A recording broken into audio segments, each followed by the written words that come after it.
I'm Asashia Rangel. And I'm Johnny Prouty. And this is Hoofbeat News.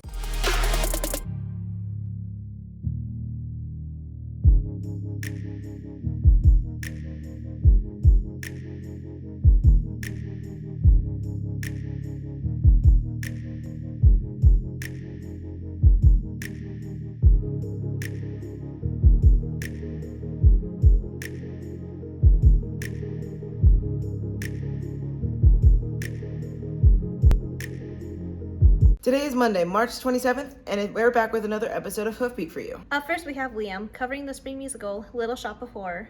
The FMHS Theater Department is putting on its spring production, a musical this year called Little Shop of Horrors. Hoofbeat decided to ask some questions about what it's like to be in a performance from both the crew perspective and the cast perspective. Funnest part of the job is costume parade, even though it's the most stressful, and then doing the quick changes. The easiest part of the job, probably towards the end when everything's put together, and then we're just stressed about if people are going to lose their costumes. Leading up to the show, we pull costumes, we buy costumes, we make things. We make a lot of lists too. And we do costume plots, label things. During the actual performance, we make sure everybody has their costume pieces, and we do changes. If they're in a scene and they have to be right in the next scene, but they have to change costumes, so those are quick changes. Costumes also help with makeup crew as well when we're doing dress week and the show. The hardest part of the job is probably trying to find all the pieces to put the costumes together. Now that you know what some of the things are that crew has to go over, we're going to take a look at some of the issues and fun parts of being in a cast for a production. I played the female lead, Audrey, so yeah, she's funny. I play Seymour.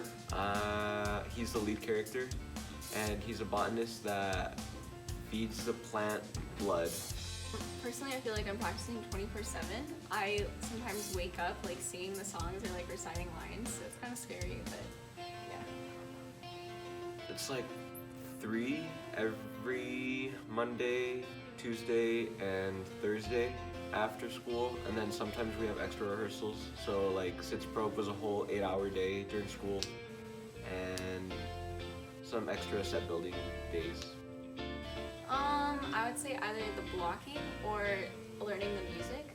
Personally, for me, I had a lot of smaller or like solo duet songs this year, so it's like a lot of it I was just kind of waiting for everybody to sing and so I could sing. Blocking takes a long time. That and line memorizing. Reacting, the actual acting part. Like once you get it down, it's kind of fun. Like you get to mess around with it. It's my favorite part. The most fun? Watching it all come together. Like once you put all the effort in.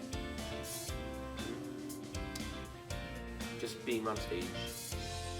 Now that you know what went into creating this musical, feel free to come see it. Show dates are this Thursday, Friday, and Saturday, so that would be Thursday the 31st, Friday April 1st, and Saturday April 2nd. Showtimes are 7 p.m., and on Saturday there's a 4th show at 2 p.m. Come by and support your drama department. Thanks, Liam. Up next, we have Brock covering the pop culture's film assignments. Okay, so last month, the Pop Culture Studies class was given a writing assignment from Mr. Blake. Nothing unusual, this is an English class after all. However, what set this assignment apart from the others was the fact that it was to be written in screenplay format. In other words, we were writing a movie script. So, 3rd period and 7th period begin writing these scripts, and over the course of a week, we had managed to amass a total of 15 of them. Great. But then Mr. Blake dropped a bombshell. Not only were we supposed to write the scripts, but we would also be producing them over spring break. Then afterwards, we would get our classes together for a large film festival hosted in our school auditorium. Now, of course, I was very excited for this, and so were many other students. Lots of us got to work right away, and the scripts were filtered out, so only the best of the best were actually produced. Now, that leads us to today. We now have a total of 9 films to be shown, and many students are excited to show their hard work and dedication to the rest of the school. Each film was made by a respective production company, and each production company was headed by the author of the original screenplay. Not only this, but other class members were given the opportunity to work on the film as a crew member of any kind. I'm ready for my close-up, Mr. DeVille. To give some context and grow some hype around the event, I'll list off the movies you can expect to see at the festival. Working title, directed by yours truly, Brock Crone, 72 Hours by Tori Contreras, Spiritual Coffee by Emily Barrera, The Worst News by Kenya Almeida, The Jones by Frank Ortega, Robbery Love by Alex Rivas, Painting and Pottery by Kylie Morford, Benita by Sarah Escalera, and The Wild Card by Axel Pliley. At the end of the festival, awards will be given out to the crews responsible for creating the film. These awards include Best Original Screenplay, Best Director, a jury prize chosen by the FMHS administration, and the coveted Golden Horseshoe for Best Picture. Great, so I've given you all of this information, but when exactly is this supposed to be happening? As of now, the official dates of our film festival are set on the 4th and 5th of April, respectively. The viewings will be happening in the auditorium during school hours, and your teacher will be receiving notice as to when exactly they will be occurring. Now, keep in mind that attendance is optional on behalf of your teachers, so if you want them to let you go, it's probably a good idea to catch up on your homework and ask in advance if your class will be able to attend the screenings. On behalf of all of us at Hoofbeat, we strongly encourage you to join us in the viewing of these student-directed films, as lots of hard work has been put into them from beginning to end. But sadly, that's all I've got for you today, FMHS, and I sincerely hope to see you there. Thanks, Brock. Next, Alexis has a story on an FMHS student, Aaliyah Escalera. I decided to take a look at one of the juniors at FMHS, Aaliyah Escalera. The activities that I am in are band and drama. I can't pick a favorite, like personally. I can't pick a favorite club because I've grown up with both of them my whole life. I'm in the clubs that I'm in because they allow me to express myself in other forms. In the entertainment industry for sure, because that is definitely fun. To be determined what I actually do, be either drawing or acting. Next, let's get the perspective from Anna McDonald, someone who does drama with Aaliyah. My favorite thing about Aaliyah is her style. I would describe Aaliyah fun, stylish, energetic, trendy. The energy is always positive being in shows with Aaliyah, and she's always able to keep people upbeat. I love you, Aaliyah. Drama, like watch the musical. Like I know you want to, you need to. Join it. If you ever see Anna in the halls or in class, make sure you stop and say hi. Finally, Jesse has a story on the new online game by the New York Times, Wordle. Wordle is a game on the New York Times website that has crept its way into FMHS. Today, I'm going to attempt to analyze and explain what this game is all about. First off, let me explain how to play. When you open Wordle, you're greeted with 6 rows of empty boxes, each row containing 5 empty spaces. The objective is to find the 5-letter word of the day. You do this by guessing other 5-letter words. Once you put in your own guess, it'll tell you whether you are right or wrong for each individual letter. The square stays black if the letter isn't used in the word. The square will turn yellow if the letter is in the word, but not where you put it. And if the letter is in the right spot, the square will turn green.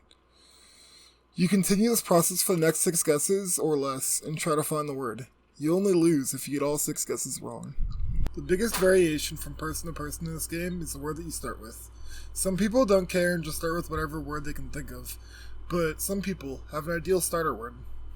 For example, I choose the French word adieu because it eliminates 4 of the 5 main vowels and gets rid of the letter D, which is one of the more common letters. This usually results in me getting all the vowels in the word correct by the 2nd or 3rd guess. So, what happened to make this New York Times word game so popular? Spread of Wordle can be easily attributed to the easy-to-share results. Clicking on the button after you finish a Wordle copies a wall of emojis that represent your game without spoiling the word. This way people can easily share how good they are at Wordle to their friends. This, combined with the fact that everyone in America will be doing the same word that resets daily, provides some unity to everyone that tries the Wordle. To find out more about why this game is so popular, I asked Lizzie Gross, a professional Wordle player, to give her input on the game. My name is Elizabeth Gross, and I am a junior. I first learned about Wordle from my sister and her boyfriend. They were like, oh my gosh, you should definitely try out this game, and then it kind of became a competition between us. Almost every day, it's not usually in the mornings, but depending on my schedule, I try and do it every day. Audio and entry, so then I can get almost all the vowels and some other different consonants. I wrote that down. I wouldn't say I'm good. I'm decent. I understand sometimes, can get it. I think what's really cool about it is, it's all across the nation and the world and everything, so that's really cool. And I think what's also cool is I am decent at vocab, so it's cool to like see different words that I like never thought was even a word or something, and I was like, I didn't think that you could use those. It kind of like is interesting to see what they choose. The game also generated a few interesting copies, such as Hurdle, which lets you guess the name of a song based on just a few seconds played from the beginning of it, or simply just doing 8 Wordles at once with Octurtle. As you can see, this game goes much deeper than just a silly game to play when you're bored. Thanks for watching. That's all we have for this episode. If you have any questions or story ideas, share it with us on our social media. From all of us at Hoofbeat News, have a great week.